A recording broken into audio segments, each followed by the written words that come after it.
तो दोस्तों, कहानी की शुरुआत होती है 1937 से, जहां हम एक बुजुर्ग आदमी को होटल रूम से बाहर निकलता हुआ देखते हैं और इस आदमी का नाम था हैनन फुलर। हमें पता चलता है कि अक्सर वो इस होटल में आया करता था। आज उसके पास एक लेटर होता है जिसे लेकर वो उस होटल के बार में जाता है। फिर वहाँ वो बार टेंडर एस्टन को वो लेटर देते हुए कहता है कि यहाँ पर डगलस हॉल नाम का एक बंदा आएगा, तुम उसे ये लेटर दे देना, ये बहुत ही जरूरी है। इसके बाद वो वापस से डगलस के नाम को याद दिलाकर उस होटल से निकल जाता है। लेकिन एस्टन समझ नहीं पाता कि आखिर इस लेटर में ऐसा क्या खास है, क्योंकि आज तक कभी भी हैनन ने उससे ऐसे किसी काम के लिए नहीं बोला था।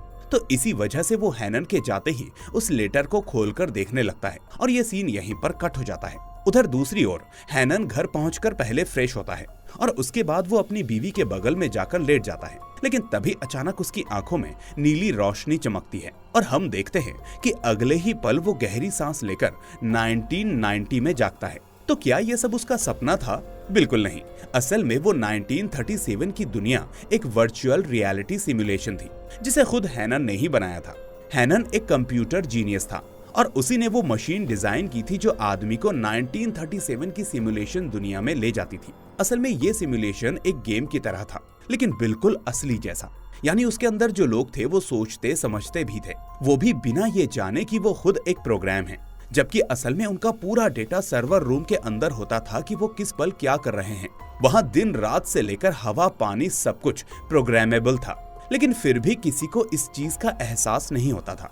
तो हैनन ने ये मशीन कुछ ऐसे बनाई थी कि इसमें वो एक इंसान के अवतार को चुनता और फिर जिस वक्त में जाना है उस वक्त का टाइम सेट करता और फिर उस मशीन उसके दिमाग को उसके अवतार के दिमाग में ट्रांसफर कर देती, जिससे वो उस समय में पहुंच जाता। अब जैसा कि मैंने बताया, वहाँ का हवा पानी सब असली लगता था और साथ ही हैनन ने अपने साथ साथ अपनी टीम के अवतार भी डिजाइन किए हुए थे। खैर, वो रोज अपने अवतार से लिंक होकर सिमुलेशन में जाकर अपनी हसरतें पूरी करता और फिर टाइम खत्म होने पर उसका माइंड वापस आ जाता। तो अब हम देखते हैं कि आज भी हैनन वहीं से लौटा था, लेकिन पता नहीं क्यों आज वापस आने के बाद वो काफी परेशान था। इसलिए वो ऑफिस से निकलकर पहले सीधा एक बार में पहुंचता है। फिर वहां ड्रिंक लेने के बाद उसने अपने एक टीम मेंबर डगलस को कॉल किया, लेकिन जब कॉल नहीं लगा तो उसने उसको वॉइस मैसेज भेज दिया। लेकिन हम नोटिस कर पाते हैं कि ये सब पास खड़ा एक बार टेंडर ध्यान से देख रहा था। तभी उस बार का दरवाजा खुलता है और एक आदमी वहां आता है। फिर उस आदमी को देखकर अचानक हैनन खुश हो जाता है, जैसे उसे उसी का इंतजार था। इसके बाद वो उसके पास जाता है और फिर वो दोनों बात करने के लिए बाहर निकल जाते हैं। पर इतने में हम देखते हैं कि वो अनजान कोट पहना आदमी बाहर आते ही अचानक हैनन पर चाकू से हमला कर देता है, जिससे उसकी मौत हो जाती है और ये सीन यहीं पर कट हो जाता है। इसके बाद अगली सुबह हमें डगलस को दिखाया जाता है, जो फोन पर लगातार आ रहे नोटिफिकेशन साउंड से डिस्टर्ब होकर अपने बिस्तर से जागता है। वो देखता है कि उसके फोन पर कई सारे वॉइस मैसेजेस आए हुए हैं, इसलिए वो उन मैसेजेस को प्ले करके अपने बाथरूम में आ जाता है। लेकिन यहाँ उसे बाथरूम के अंदर खून की कुछ बूंदें दिखाई पड़ती हैं और साथ ही पास में रखी बास्केट के अंदर उसे खून से सनी एक शर्ट भी दिखती है, जिसे देखकर वो काफी चौंक जाता है। अब वो चेक करता है तो उसे पता चलता है कि फोन पर डिटेक्टिव लैरी का मैसेज था, जो उसे फौरन पुलिस स्टेशन के लिए बुलाता है। इसके बाद जब डगलस वहां पहुंचता है तो उसे हैनन की हत्या की खबर मिलती है, जिससे वो काफी शॉक हो जाता है और साथ में दुखी भी। अब वो डिटेक्टिव उससे पूछता है कि तुम्हारा हैनन से क्या नाता था, तुम उसे कैसे और कब से जानते थे? तो डगलस कहता है कि वो मेरे बॉस थे और काफी अच्छे दोस्त भी। मैं तो छुट्टी पर गया हुआ था, लेकिन जब लौटा तो मुझे उनकी मौत की खबर मिली। इस पर डिटेक्टिव पूछता है कि क्या हैनन की किसी से दुश्मनी थी? क्या तुमने कभी उनको किसी के साथ झगड़ा करते हुए देखा था? तो डगलस कहता है कि नहीं, वो ऐसे आदमी नहीं थे। वो काफी शांत रहते थे और सभी उन्हें पसंद करते थे। इसके बाद वो दोनों हैनन के अपार्टमेंट में जाते हैं, जो असल में उसका घर और ऑफिस दोनों था। अब यहाँ पर डिटेक्टिव उससे पूछता है कि आप लोग यहाँ पर क्या काम करते हैं और आपकी कंपनी का क्या नाम है? तो डगलस उससे कहता है कि हम लोग असल में कंप्यूटर प्रोग्राम्स पर रिसर्च करते हैं, जो लोगों और समाज के लिए आने वाली जिंदगी को आसान कर सके। फिर वो हैनन के कमरे में आते हैं तो वहाँ उन्हें एक अनजान लड़की दिखती है, जिसकी आंखों में आंसू थे। उसे देखकर ऐसा लग रहा था कि वो जरूर हैनन की कोई करीबी रिश्तेदार होगी, जिस वजह से वो इमोशनल है। इसलिए अब डगलस उसके पास जाता है, लेकिन उसे उसकी आंखों में देखकर थोड़ा अजीब लगता है। अजीब इसलिए क्योंकि उसे ऐसा फील होने लगता है कि जैसे उसका उससे कोई पुराना रिश्ता हो। इसलिए डगलस उससे पूछता भी है कि मुझे लगता है कि हम पहले भी कहीं मिल चुके हैं, क्या मैं आपको जानता हूँ? तो वो लड़की कहती है कि नहीं, हम पहली बार मिल रहे हैं। फिर वो पूछता है, आप कौन हैं और क्या आप मिस्टर हैनन को जानती थी? तो वो कहती है कि हाँ, मेरा नाम जेन फुलर है और हैनन मेरे पिता थे। ये सुनकर अब डगलस चौंक जाता है क्योंकि हैनन ने कभी अपनी शादी या बेटी का जिक्र उससे या किसी से नहीं किया था।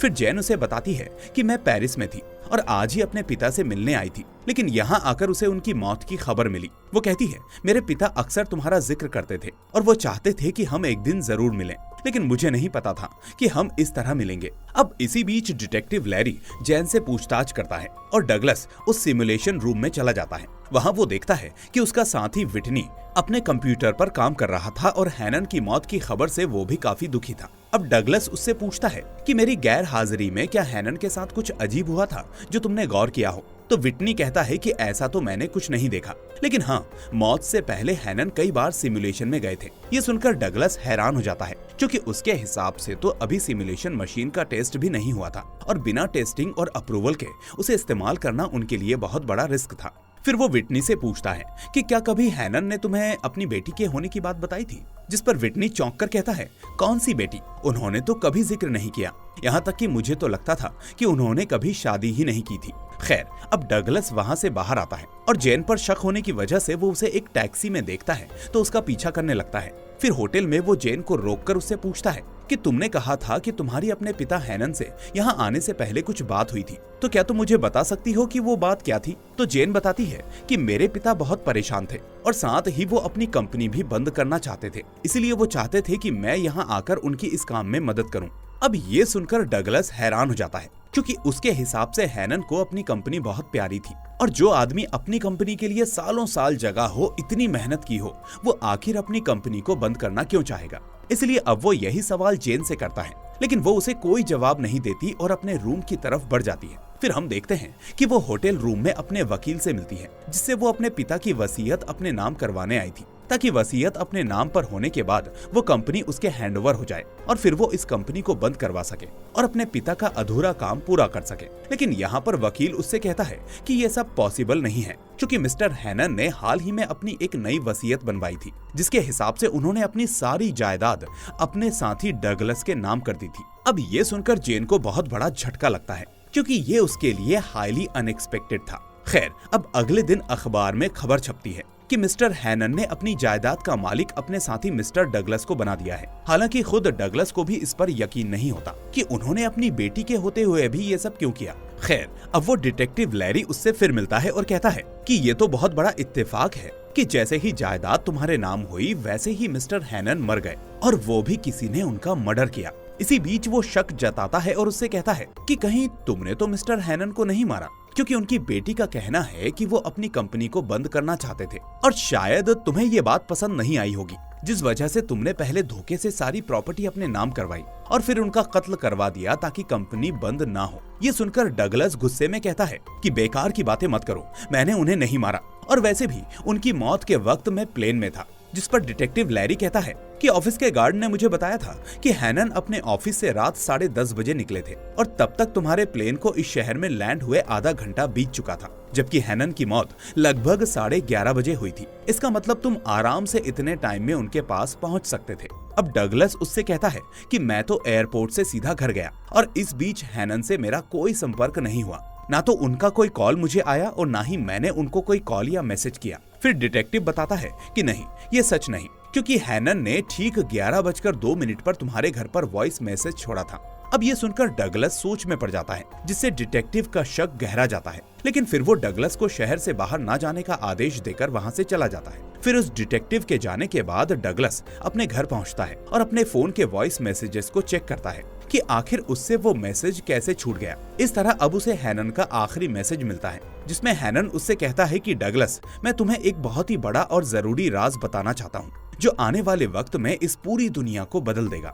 वो कहता है कि जल्दी आओ और मुझसे बार में मिलो, लेकिन अगर तुम्हारे आने से पहले मुझे कुछ हो जाए तो उस सिमुलेशन प्रोग्राम की दुनिया के अंदर वो राज तुम्हें एक लेटर में मिलेगा, इसलिए तुम जाकर उसे हासिल कर लेना। अब ये मैसेज सुनते ही डगलस फौरन अपने कंप्यूटर रूम में जाता है और विटनी की मदद से उस डेटा को चेक करने लगता है, जहां वो ये पता लगाता है कि हैनन उस दिन आखिर कहां पर गया था। और इस तरह उसे पता चलता है कि हैनन आखिरी बार सिमुलेशन वाली दुनिया में एक होटल में गया था, जहां वो वहां के स्टाफ और फिर बार टेंडर एस्टन से मिला था। इसके बाद डगलस जल्दी से उस सिमुलेशन मशीन में लेट जाता है। हालांकि उसे डर था कि ये चीज काम करेगी या नहीं, क्योंकि उसके हिसाब से वो मशीन काम करेगी या नहीं उसे नहीं पता था। इस तरह अब विटनी कंप्यूटर पर बैठकर जब डगलस के लिए सही अवतार को ढूंढता है तो उसे पता चलता है कि हैनन ने ऑलरेडी पहले से सभी के अवतार बनाकर रखे थे, जिसमें से डगलस के लिए उसने जॉन फर्ग्यूसन नाम के आदमी को चुनकर रखा था। इस तरह अब विटनी डगलस को उसी के दिमाग में सेट करता है और फिर मशीन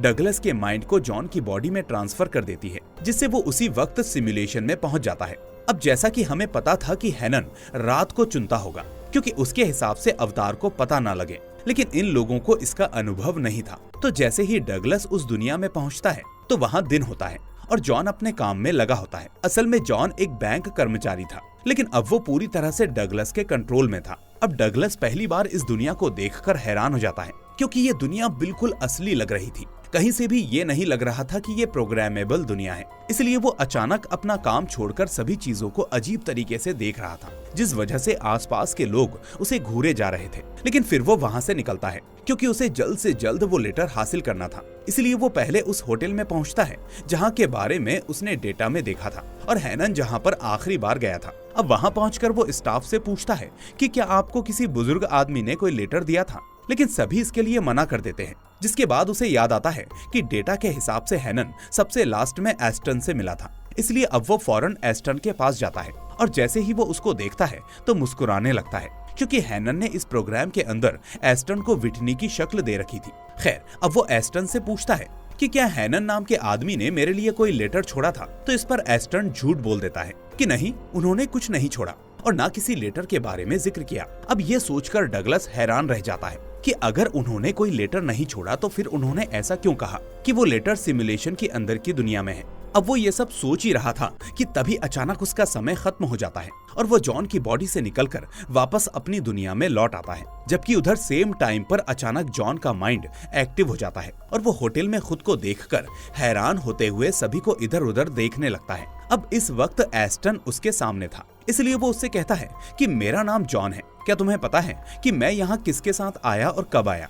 ये सुनकर अब एस्टन हैरान हो जाता है, क्योंकि थोड़ी देर पहले जॉन ने अपना नाम डगलस बताया था, लेकिन अब वो अपना नाम जॉन बता रहा था और वो शायद अकेला ही आया होगा। उधर दूसरी ओर डगलस से असली दुनिया में एक आदमी मिलने आता है, जो असल में वही बार टेंडर था जो उस दिन उस बार में मौजूद था जिस वक्त हैनन का कत्ल हुआ था और उसने कत्ल करने वाले को देखा भी था। अब वो डगलस को अकेले में ले जाता है और उससे कहता है कि मैंने तुम्हें उस रात देखा था, तुमने ही उस बुढ़े को चाकू से मारा था, लेकिन जब मैंने तुम्हारी तस्वीर न्यूज़पेपर में देखी तो मैंने तुम्हें पहचान लिया। इसलिए अगर अपना राज रखना चाहते हो तो मुझे मेरा मुंह बंद रखने के लिए कुछ पैसे दे दो। मैं किसी को नहीं बताऊंगा कि उस आदमी को तुमने मारा था। तो इस तरह वो उसे धमकाता है, लेकिन तभी डगलस गुस्से में आकर कहता है, मैंने उनको नहीं मारा, आखिर तुमने मुझे देखा कैसे? ये झूठ बोलना बंद करो और अपने काम से काम रखो। इस तरह अब दोनों के बीच में हाथापाई हो जाती है, जिसके बाद डगलस उसे पीट कर भगा देता है। लेकिन जब रात को डगलस अपने घर में सो रहा होता है तो तभी अचानक पुलिस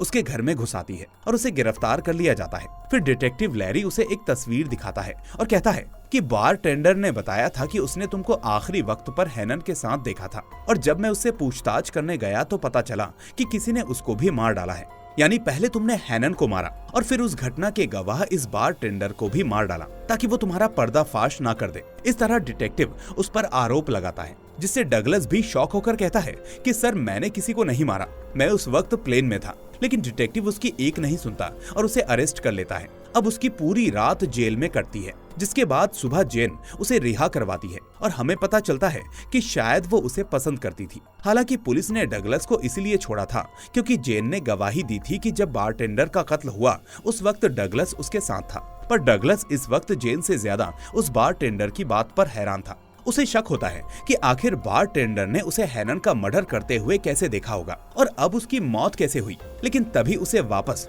उसी लेटर का ख्याल आता है जिस बारे में हैनन ने उसको बताया था। इसलिए वो एक बार फिर से सिमुलेशन में जाता है और फिर सीधे जाकर हैनन के अवतार ग्रियर्सन से मिलता है।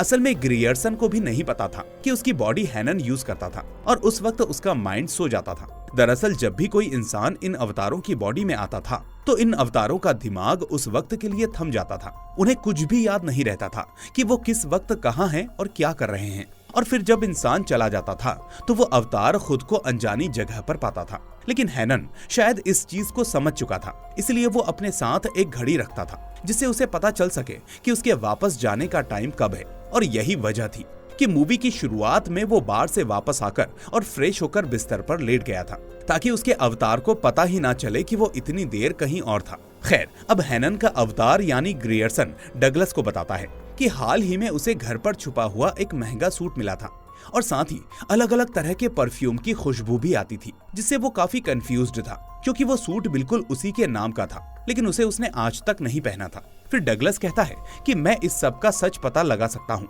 लेकिन आपको मेरे साथ चलना होगा। इस तरह वो ग्रियर्सन को उस होटल में ले जाता है जहाँ हैनन जाया करता था। लेकिन वहाँ जाते ही ग्रियर्सन को देजावू होने लगता है, जिसके बाद वो डगलस से कहता है कि ये जगह मुझे जानी पहचानी सी लगती है, जैसे मैं यहाँ पहले भी आ चुका हूँ। दरअसल जब होस्ट अपने काम को करके वापस चला जाता था तो बाद में अवतार के दिमाग में उसकी कुछ धुंधली यादें रह जाया करती थी और ऐसा ही कुछ अब ग्रियर्सन के साथ हो रहा था।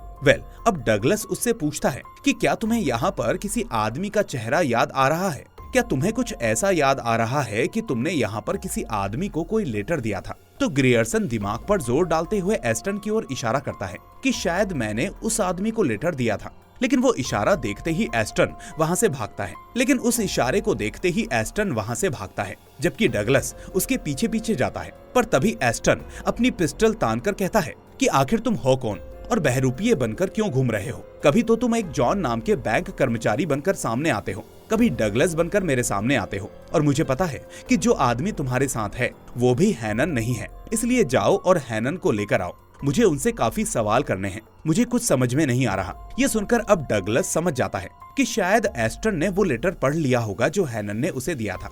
इसलिए अब वो पूछता है कि आखिर उस लेटर में क्या था। तो एस्टन कहता है कि उसमें लिखा था कि ये दुनिया नकली है और जो लोग इसमें रह रहे हैं वो एक प्रोग्राम का हिस्सा है। शहर में बाहर जहाँ जहाँ जाने की मनाही है वो असल में इस सिमुलेशन का आखिरी छोर है, जहाँ से आगे की प्रोग्रामिंग इसमें नहीं है, यानी वहाँ जाकर ये दुनिया खत्म हो जाती है। अब ये पढ़कर मेरा दिमाग खराब हो गया, इसलिए मैं फौरन लेटर में लिखे इंस्ट्रक्शंस को फॉलो करते हुए उन रास्तों पर जाने लगा जहां से आगे जाने के लिए सरकार ने मना करके रखा था और बोर्ड लगा के रखे थे। लेकिन मैंने एक एक करके सारे स्टॉप साइंस को इग्नोर किया और आखिर में एक रेगिस्तान में पहुंच गया। पर वहां जाते ही मेरे होश उड़ गए क्योंकि ये दुनिया वहां से आगे खत्म थी और मैं आगे कुछ नहीं देख पा रहा था। ये सुनकर डगलस समझ जाता है कि वो सब सिमुलेशन की सीमाएं होंगी, जिससे यहाँ के लोगों को छुपाने के लिए वो स्टॉप साइन लगाए गए होंगे।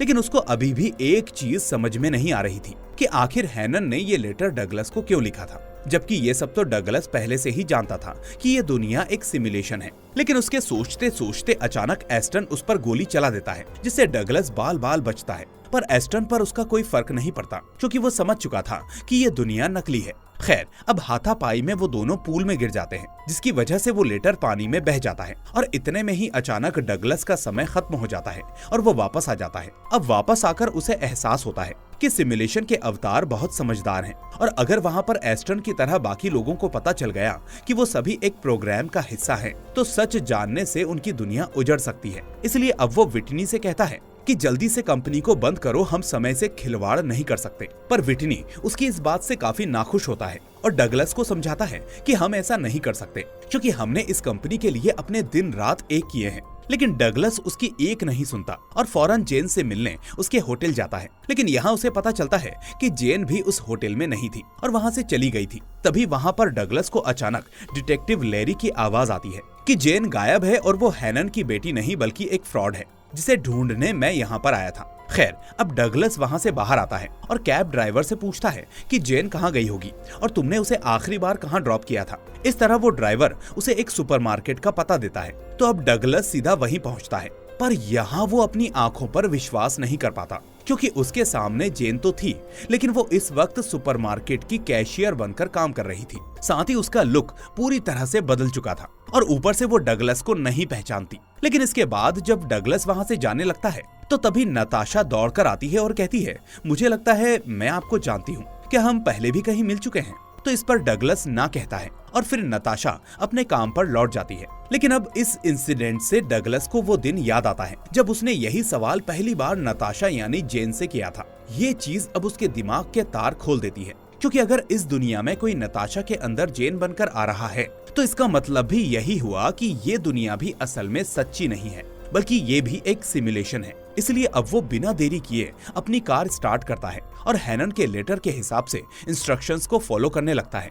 इस तरह वो हाईवे पकड़कर बिना रुके आगे बढ़ता रहता है और थोड़ी देर के बाद डगलस उस सुनसान बीहड़ रेगिस्तान में जा पहुंचता है और अचानक उसने कुछ ऐसा देखा जो उसके होश उड़ा देने वाला था। उसके सामने आगे की दुनिया जैसे खत्म हो चुकी थी और उसके आगे का नजारा एकदम कंप्यूटर के मॉडल जैसा दिख रहा था। पिक्सेल्स और कोड की लकीरें साफ नजर आ रही थी, यानी कि डगलस की जो दुनिया थी वो भी असली नहीं थी, बल्कि वो भी एक कंप्यूटर सिमुलेशन का हिस्सा था। इसका मतलब ये वही सच्चाई थी जिसे हैनन अपने लेटर के जरिए डगलस तक पहुंचाना चाहता था।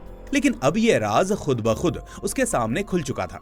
इसके बाद वो सोच में पड़ गया कि क्या सचमुच उसकी जिंदगी झूठ थी, उसका बचपन, उसका पढ़ना लिखना, माँ बाप, दोस्त, सब कुछ। इधर दूसरी ओर नताशा अपने स्टोर पर कैशियर का काम कर रही थी और तभी अचानक उसकी आंखों के सामने एक नीली रोशनी चमक उठती है और अगले ही पल उसका पूरा हाव भाव बदल गया, क्योंकि अब नताशा वापस से जेन बन चुकी थी। मतलब ये कि नताशा जेन का अवतार थी और जेन किसी और ही दुनिया से नताशा की बॉडी में घुसकर इस सिमुलेशन की दुनिया में दाखिल हो रही थी। इसके बाद जेन ने तुरंत डगलस को फोन लगाया और उसे फौरन मिलने के लिए बुलाया, जिसके बाद डगलस बिना देरी किए जेन के पास दौड़ा चला आया और उसकी रफ्तार में एक बेचैनी साफ झलक रही थी। फिर डगलस ने जेन से मिलते ही उसके सामने सवाल दाग दिए कि मुझे सारी सच्चाई पता चल चुकी है, आखिर तुम कहां से आई हो और ऐसी सिमुलेशन की कितनी दुनिया है? तो इस पर जेन ने गहरी सांस लेकर जवाब दिया, मैं असली दुनिया से आई हूँ और ऐसी 1000 से ज्यादा सिमुलेशन की दुनिया और मौजूद है, पर उनमें से सिर्फ तुम्हारी सिमुलेशन की दुनिया ही एक ऐसी दुनिया है जिसने खुद के अंदर ही एक और सिमुलेशन वर्ल्ड बना लिया। अब ये सुनकर डगलस के पैरों तले जमीन खिसक जाती है और वो कहता है, क्या तुमने ही हैनन की जान ली थी? क्या उन्हें इस दुनिया की हकीकत पता चल गई थी? तो जेन ने सिर हिलाते हुए कहा, नहीं, मैं तो हैनन के मरने के बाद यहाँ आई थी और मुझे असल में हैनन की बेटी बनाकर यहाँ भेजा गया था ताकि मैं उनकी जायदाद हथियाकर तुम्हारी कंपनी बंद कर दूं। और ऐसा इसीलिए क्योंकि हम नहीं चाहते थे कि कोई सिमुलेशन की दुनिया अपना खुद का सिमुलेशन बनाए, वरना तुम्हारी दुनिया के लोग भी जान जाएंगे कि ये सब एक खेल है, जैसा कि हैनन को इस दुनिया में पता चल गया था। और इस वजह से हैनन ने अपनी सारी जायदाद तुम्हारे नाम कर दी, जिससे मेरा प्लान फेल हो गया और मैं वो कंपनी बंद नहीं कर पाई। ये सुनकर डगलस ने कहा कि अगर तुमने हैनन को नहीं मारा तो फिर। इस तरह वो आधा ही बोल पाया था कि उसे एहसास हो गया कि जिस तरह जेन नताशा की बॉडी में समाई थी, उसी तरह कोई और डगलस की बॉडी में समाकर यहाँ पर आया था और वही शख्स था जिसने डगलस के जरिए हैनन की हत्या की थी। और यही वजह थी कि पुलिस को सारे सबूत डगलस के खिलाफ मिल रहे थे। तभी उसे याद आता है कि शुरुआत में जब उसे घर पर खून से सनी हुई शर्ट मिली थी तो उसमें हैनन का ही खून लगा होगा। इस तरह अब डगलस को खुद से नफरत होने लगती है और वो खुद को कोसने लगता है कि उसने ऐसा क्यों होने दिया। लेकिन जेन ने उसे समझाया कि ये तुम्हारे बस में नहीं है और तुमने हैनन को नहीं मारा, बल्कि हैनन का कत्ल उसने किया जो तुम्हारी बॉडी का यूज कर रहा था। फिर डगलस पूछता है कि क्या तुम उसको जानती हो? तो वो कहती है कि हाँ, वो कोई और नहीं बल्कि मेरा पति डेविड है। और ये सुनकर डगलस की आंखें फटी की फटी रह जाती हैं। इसके बाद जेन उसे आगे बताती है कि जिस तरह हैनन सिमुलेशन में जाकर अपनी हसरतें पूरी करता था, उसी तरह मेरा पति डेविड भी सिमुलेशन का यूज करता था। लेकिन फर्क ये था कि उसे लोगों की हत्या करके मजा आता था, इसलिए वो तुम्हारी बॉडी में घुसकर कत्लेआम मचाता था और हैनन के साथ साथ बार टेंडर को भी उसी ने मारा था। अब ये सुनकर डगलस बेचैन हो जाता है और उसका दिमाग वापस से चकराने लगता है, जिस पर जेन उससे कहती है कि मैंने तो डेविड को अच्छा इंसान समझकर उससे शादी की थी, पर मुझे क्या पता था कि वो एक दरिंदा है, उसने मुझे भी मारने की धमकी दे डाली है। इसके बाद डगलस हैरानी से पूछता है, लेकिन क्यों? आखिर वो तुम्हें क्यों मारना चाहता है? तो इस पर जेन अपनी आंखें नीचे करते हुए कहती है, क्योंकि मैं तुमसे प्यार करने लगी हूँ और ये बात डेविड को पता चल गई है। तो अब डगलस चौंकते हुए पूछता है कि तुम तो इंसान हो और मैं तो बस एक प्रोग्राम हूँ, तो आखिर तुम मुझसे कैसे प्यार कर सकती हो? इस पर जेन मुस्कुराते हुए कहती है कि तुम्हें नहीं पता कि जब से तुम्हारी दुनिया बनी मैं यहाँ आती थी और छुप छुप कर तुम्हें देखती थी, जिसके बाद तुम्हारी नेक दिली और अच्छाई ने मेरा दिल जीत लिया। अब ये सुनकर डगलस जेन को गले से लगा लेता है और फिर वो दोनों आगे के बारे में सोचने लगते हैं। लेकिन हम देखते हैं कि दूसरी ओर कंपनी बंद होने से पहले विटनी सिमुलेशन प्रोग्राम का मजा लेने के लिए सिमुलेशन की दुनिया में चला जाता है, जिसके बाद अब वो अपने अवतार एस्टन में ट्रांसफर होने वाला था। लेकिन जब विटनी सिमुलेशन में पहुंचा तो एस्टन उस वक्त कार चला रहा था और ठीक उसी पल विटनी का माइंड एस्टन की बॉडी में समा गया। अब अचानक कार में आकर वो घबरा गया और ट्रैफिक से बचने की कोशिश में फुटपाथ पर गाड़ी उसने ठोक दी। पर हैरानी की बात ये थी कि एक्सीडेंट होने के बाद भी उसे एक चोट तक नहीं आई थी। अब उस नई दुनिया में आने की खुशी से वो फूला नहीं समा रहा था। लेकिन तभी एक पुलिस वाला वहां पहुंचता है, क्योंकि उसे शक था कि विटनी शायद शराब पीकर गाड़ी चला रहा था, इसलिए उसकी गाड़ी का एक्सीडेंट हुआ था।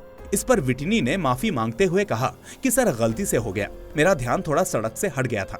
अब ये सुनकर जब वो पुलिस वाला वहाँ से जाने लगता है तो अचानक उसे कार की डिग्गी से अजीब आवाजें सुनाई देती हैं। इसके बाद वो पुलिस वाला उससे डिग्गी खोलने को कहता है और जब विटनी ने वो डिग्गी खोली तो उसके अंदर डगलस का अवतार जॉन बंधा हुआ पड़ा था। दरअसल डगलस के जॉन से निकलने के बाद एस्टन उसे ठिकाने लगाने ले जा रहा था ताकि वो किसी और को इस बारे में ना बता सके। लेकिन अब जॉन को देखकर विटनी वहाँ से भागने लगता है, क्योंकि उसे नहीं पता था कि उसके आने से पहले एस्टन यहाँ पर क्या करके बैठा था। पर तभी पीछे से एक तेज रफ्तार कार उसे टक्कर मार देती है और वो वापस अपनी दुनिया में लौट आता है, जबकि एस्टन की मौत हो जाती है। उधर हम देखते हैं कि डगलस जेन के साथ प्यार के पल बिता रहा था और तभी उसे अपने ऑफिस से सिक्योरिटी गार्ड का फोन आया। उसने बताया कि विटनी कुछ अजीब हरकतें कर रहा है। इसके बाद डगलस फौरन ऑफिस पहुंचता है और देखता है कि वहां सिक्योरिटी गार्ड मरा हुआ पड़ा था। फिर वो विटनी को ढूंढते हुए अंदर जाता है, जबकि उधर जेन नींद से जागकर डगलस को अपने पास ना देखकर घबरा जाती है और फौरन डिटेक्टिव लैरी को कॉल कर देती है।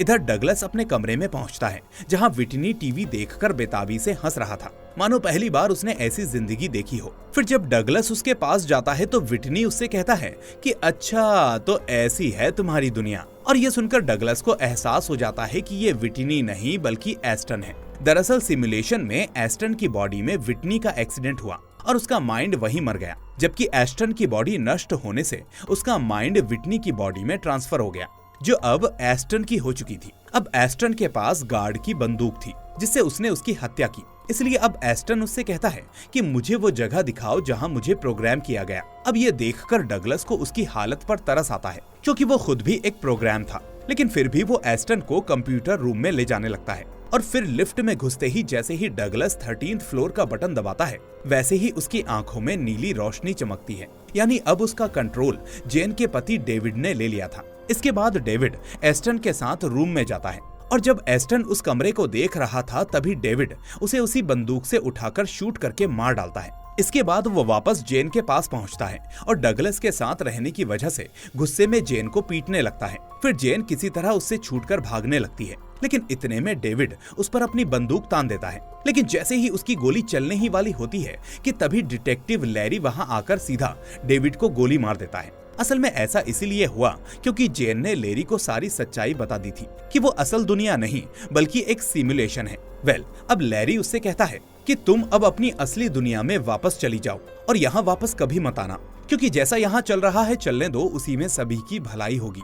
फिर हम देखते हैं कि डेविड तो मर गया और चूंकि डेविड का माइंड डगलस में मर चुका था, इसलिए डगलस का माइंड डेविड के शरीर में समा गया, जिस वजह से जब डगलस बिस्तर से उठा और उसके सिर पर सिमुलेशन डिवाइस थी और फिर जब उसने अखबार को देखा तो उसमें साल था 2024। इसके बाद जेन भी अपनी दुनिया में वापस लौट आती है और डेविड के शरीर में डगलस को देखकर खुश हो जाती है। असल में ये सब जेन का ही प्लान था, यानी डेविड को फंसाकर और लैरी के हाथों मरवाकर डगलस को इस दुनिया में लाना। इसके बाद जेन ने जब डगलस को बाहर निकाला तो 2024 की दुनिया को देखकर वो दंग रह गया और फिर जब उसने जेन के पिता को देखा तो वो बिल्कुल हैनन जैसा था और इस तरह डगलस को एक नई जिंदगी मिल चुकी थी। और इसी के साथ ये मूवी यहीं पर एंड हो जाती है। तो दोस्तों, आपको ये मूवी कैसी लगी मुझे कमेंट करके जरूर बताना। साथ ही इस वीडियो को लाइक करके हमारे चैनल को सब्सक्राइब भी कर लें और नोटिफिकेशन भी दबा दें ताकि कोई भी वीडियो आपसे मिस ना हो। अब मैं मिलूंगा आपसे अगली ऐसी ही शानदार मूवी के साथ। Till then take care and thanks for watching.